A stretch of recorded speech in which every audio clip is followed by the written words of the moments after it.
The pick is in.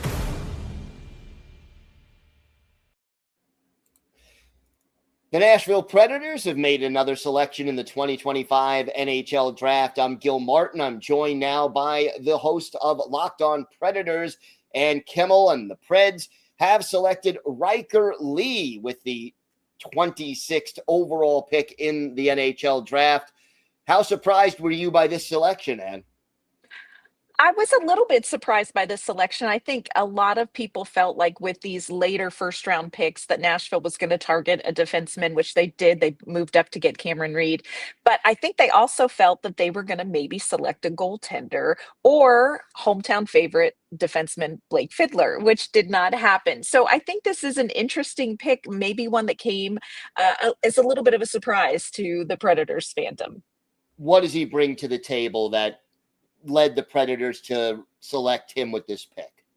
Yeah, I think the thing that you really have to like about Ryker Lee is he is a really versatile player, and I think he's got a lot of room to grow his game. He played 58 games last season for the Madison Capitals, scored 31 goals, 68 points. So this is a young man who's got an offensive upside to him. I think Nashville Predators really like what they saw from him on ice. I think this is also a young man who impressed them off the ice. I think there's a lot to like about his game. What does he need to work on to reach the NHL? Yeah, he was he maybe was selected a little higher than he was projected. And I think when people look at his game, they are going to look at some things like, just getting to that NHL level of execution. Again, he's got a great shot. I think just knowing when to use that shot and learning to play at the pace of the NHL game, that's going to be the big challenge for him. He is headed off to Michigan State next season, so he's going to get a lot of opportunity to grow his game with that program as well. So I think that bodes really well. And I think Nashville likes what they see in him. How about the skating? Is that a concern at all?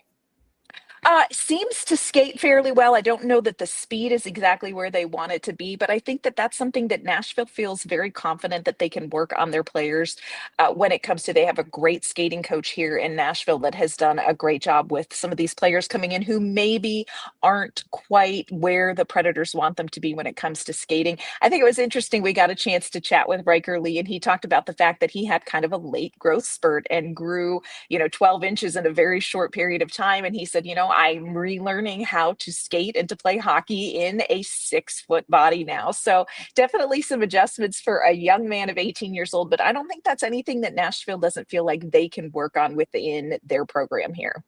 Where do you think he projects once he reaches the NHL? This is really interesting. Some people see him as maybe a bottom six winger in the NHL. I think maybe that's the ceiling that people have him projected at. Now, Barry Trotz likes to look for a player who maybe is overlooked. Perhaps he sees something in Ryker Lee that he thinks is going to get him maybe a middle six winger for the Predators.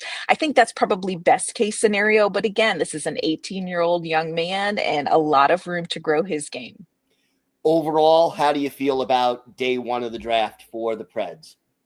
I would say the best word to describe it is surprising.